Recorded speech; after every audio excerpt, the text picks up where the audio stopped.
Pues estamos en Abbot Kinney, que es una calle de Venice Beach, que es una de mis zonas preferidas de Los Ángeles.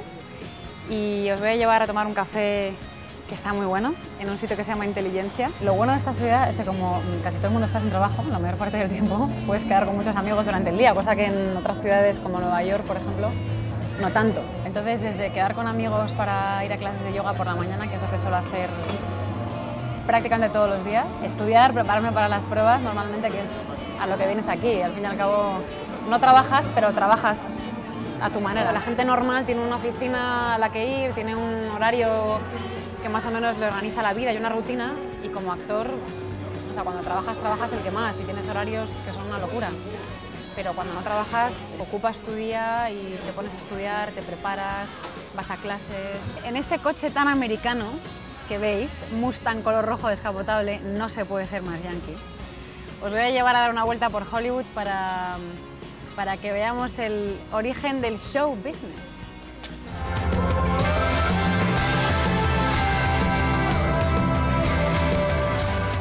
Empecé, pues cuando terminé la carrera, me gradué, yo pensaba, pues ahora viene un representante y te mandan a pruebas, ¿no? Y fui a ver a un profesor mío de la universidad y me dijo, ¿cómo que? No, hija, no.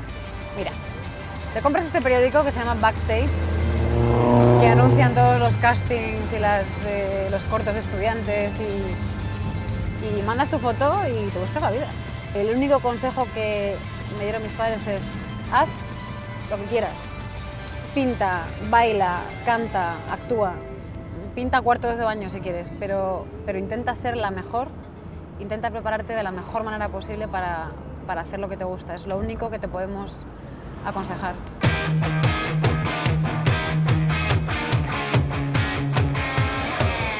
Pues nada, estamos en la meca del cine, en Hollywood Boulevard, detrás del Chinese Theater, donde se han estrenado de las pelis más míticas, yo creo que podemos pensar desde que éramos pequeños. Mi último proyecto es una película que acabamos de estrenar que se llama Deadfall, que la rodamos en Nueva York. Como trabajo fue increíble, porque era uno de mis primeros papeles protagonistas y llevo todo el peso de la película en este personaje y fue trabajar con un director fantástico que se llama Greg Oliver. Y luego rodamos en Nueva York, que me encantó la experiencia también, ¿sabes?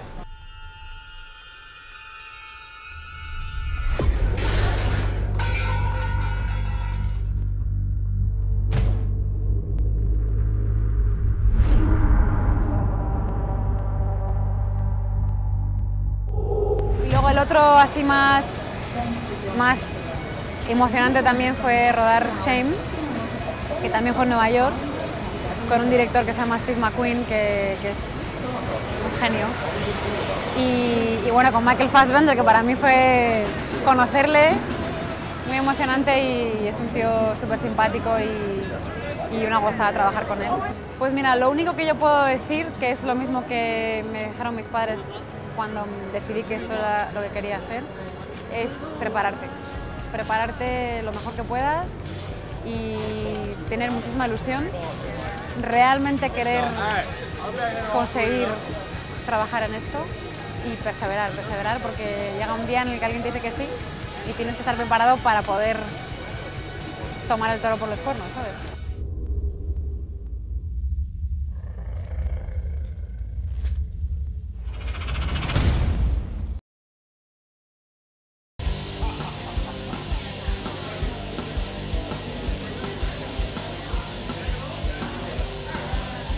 It's a great crime drama. That's on its surface, but underneath there's these parallels to and commentary on the time we've just gone through or still going through, coming out of.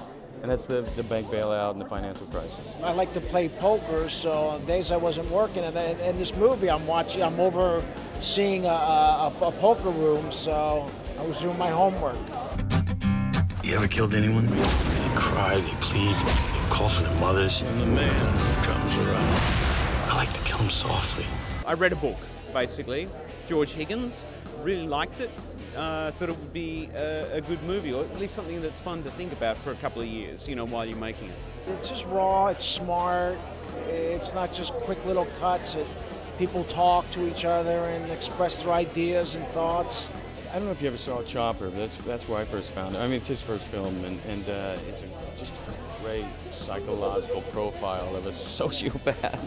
And since then, we've become really good friends and worked on one of my favorite films personally. I think he's one of our great talents. Don't make me less. When the man comes around. I'm living in America, and in America, you're on your own.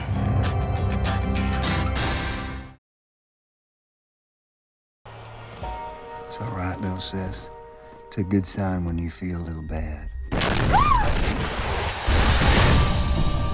I just think this is a great adult thriller, you know, and it's a sort of film that there's not a lot of them around, and there's some great dialogue, and it's just a very twisted take on a family gathering.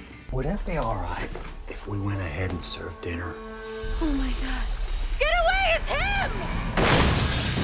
He's the kind of dramatic center of the film and kind of forces all the chaos to come together.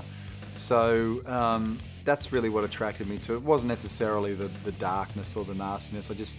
I actually felt like there was a bit of humor there as well. I played someone much nastier back in Australia early on in my career.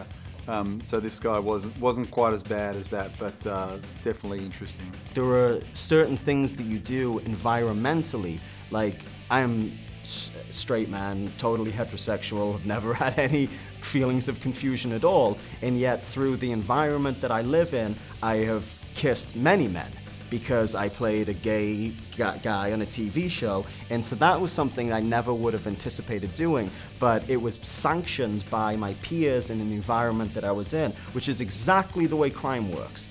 Miss, are you okay? What's your name? What do you want it to be? As an actor, it's not your job really to judge the character, but to just play them for real.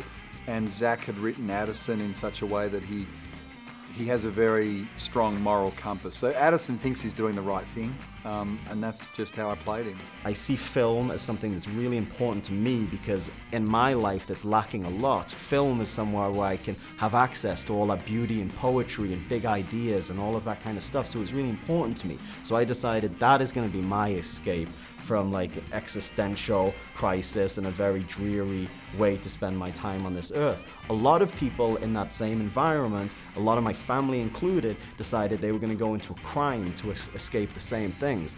Now, had I not found that affinity for film, I 100% would have been a gangster. It's all right, little sis.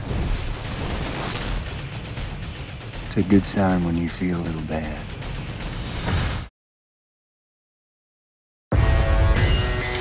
Ladies and gentlemen, I bring you the new Las Vegas. Well, it's plains today. Tomorrow will be a highway running right through this ranch.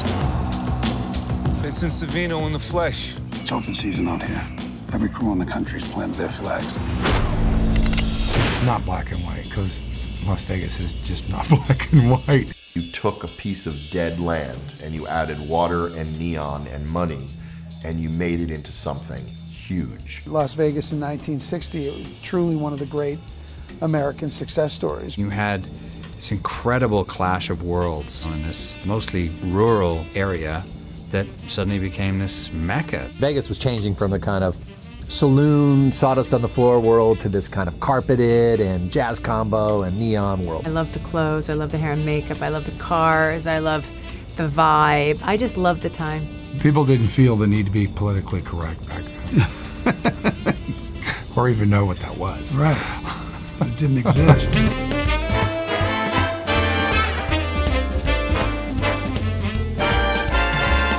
want to root for somebody with that kind of integrity. Yeah.